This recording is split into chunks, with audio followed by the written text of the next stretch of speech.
hapon. So guys, na-harvest na pala lahat yung mustard namin. So yung dito na side na to is yun yung mga green pa. Siniparate doon din oh. Diba yung side na yan medyo dilaw pa siya no. Doon muna siya nilagay. Binilad muna sa init ba.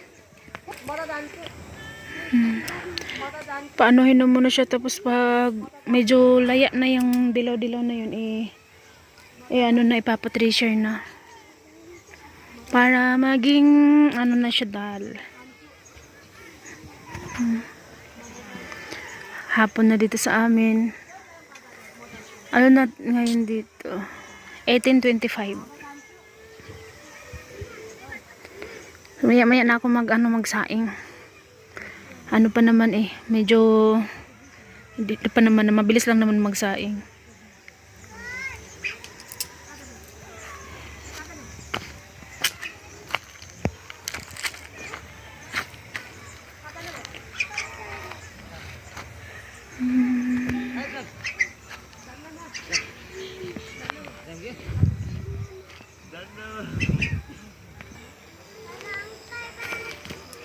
Tapos tingnan niyo yung onion guys. Ginaganyan talaga dito yung onion guys. Ano siya, dalawang style. Baga paigain mo ng ganito tapos tatali. Pero yung garlic talaga yung napapansin ko na itinatali nila yung dulo ng udlot ba. Kasi para daw lumaki yung laman. So, sa kanila naman dito is pinahiga nila. Sa amin din, tapos na yung binan ko lang din ang Sa garden, yung binan ko yung nag-aasikaso sa garden sa mga tanim-tanim namin. Kasi ako, sa loob lang talaga ako naglilinis. Pag minsan, na sa oras, kaming dalawa.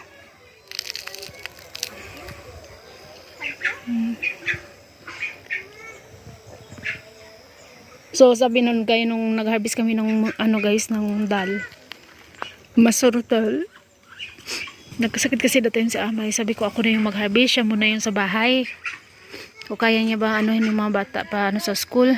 Kasi kailangan maaga ka pumunta doon sa bukid para marami kang ma-harvest syempre. So hindi niya kaya. So ano nangyari? Siya pa rin yung pumunta.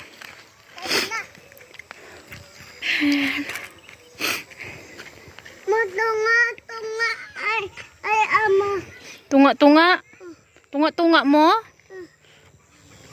Ikaw? Nagagandahan talaga ako sa bintana nila guys. Napaka niya no? Colorful. Colorful.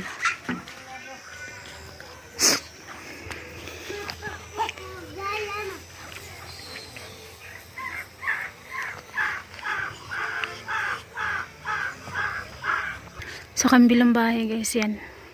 Yung may-ari nito. Binigyan kami ng binigyan yun si amo ng simi. Parang ganito ba? Binigyan si ama at saka si Jano.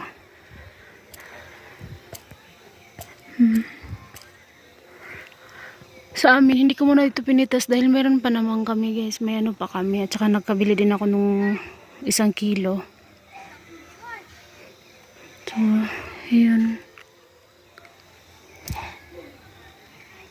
Tahimik ng lugar namin guys. Lang siya, maingay lang talaga siya hindi ko alam kung naririnig niyo ba yung mga tugtog music ba. Pag tuwing umaga ako ngayon na ako straight na akong maagang nagigising tapos mahirap makatulog pag gagabi. Yung ganun. Hindi ko alam kung bakit matagal akong makatulog pag gagabi tapos pag makarinig lang ako ng konting kalabog na ako magigising tapos din ako nahirapan ako makatulog ulit.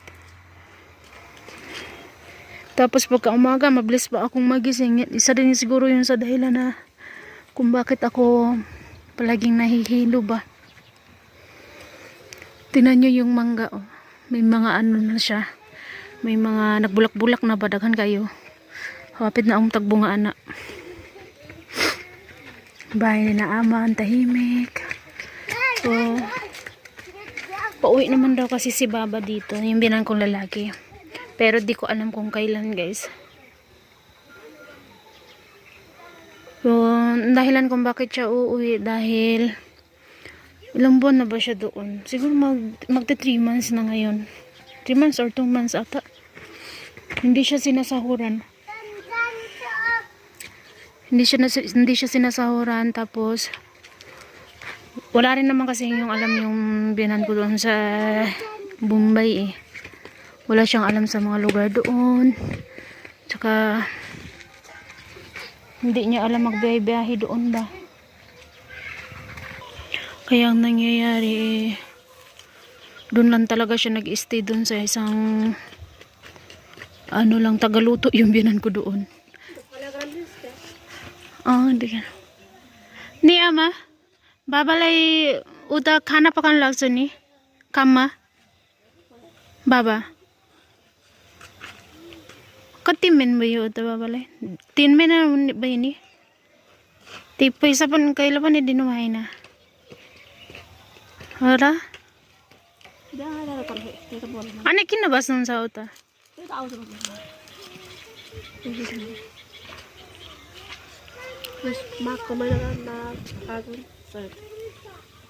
Oh, 10 महिना भयो क्या. Hi guys, good morning guys. So ito na yung baon ni Aren. So yung kay Ayman, umalis naman na kasi si Ayman, pumasok na sa school. Same lang din sila ng baon guys. Thank you so much po talaga nito ma'am from Oklahoma, USA. Thank you po talaga nito ma'am. Dahil nakabaon sila ng hotdog, ng watermelon, o diba? Tapos yung gulay natin, syempre hindi yan mawawala. So kung wala to talaga, dapat ito lang talaga yung ulam nila. Gulay. Pero healthy naman. O, diba? So ayun na yung baon ni Aren. Marami tignan yung watermelon kasi niliit-liit ko yung paghiwa niya. Thank you so much po talaga nito mama sa blessings. Naubos nila yung yung isang watermelon, yung maliit. Kasi kahapon hindi ko na na-videohan. Ganito din yung baon nila kahapon. Yung niluto ko naman kasi kahapon is ito. May natira lang isang piraso, si RJ lang yung umubos. Ano siya, patatas. Nilagyan ko ng itlog. Patatas na ano yun siya guys. May halong 2 itlog. Tapos nilagyan ko yung mga sesame niya.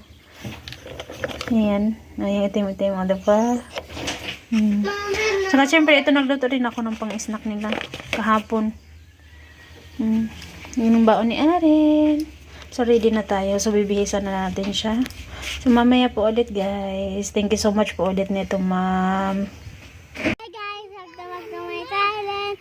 Nakatun ako school. Mag-eskwela ka? Nya, kamusta man ang imong school gahapon? Okay na, wala ko nakilak. Very good. Tama na. Ha? Radish. Oh. Sige na. Radis. Bagong ako. Radis Ha? Ayo eh. Gulay man na. So ako yung maghatid kay Aren. Kahapon si Ama. Ako yung maghatid. Tapos si Ama kasi wala. Nag-ano siya. Nanganak na yung manugang ni Pupo. ko badi? Dapat kasi Tama numa. ambot lang eh. Dapat kasi ngayon eh magpapatreasure kami ng masurudal. So inayos na ni Shano yung mga masuruba. Pero bigla na lang may tumawag kay Shano. Pumunta doon sa bahay, tinawag siya kasi daw nag-ano na daw, sumasakit na daw yung tiyan ng asawa niya. Kaya dinala nila kaagad sa tricycle. Pinapunta sa dito sa center. Dito sa amin eh, ano lang naman, libre. Libre ka dito mga anak at sila pa yung magbibigay sa iyo bibigyan ka ng 500 pesos.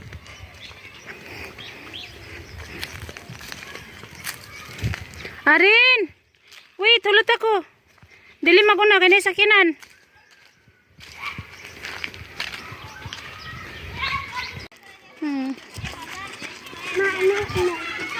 Ha? Mi na. Hmm. Ayoko, mama.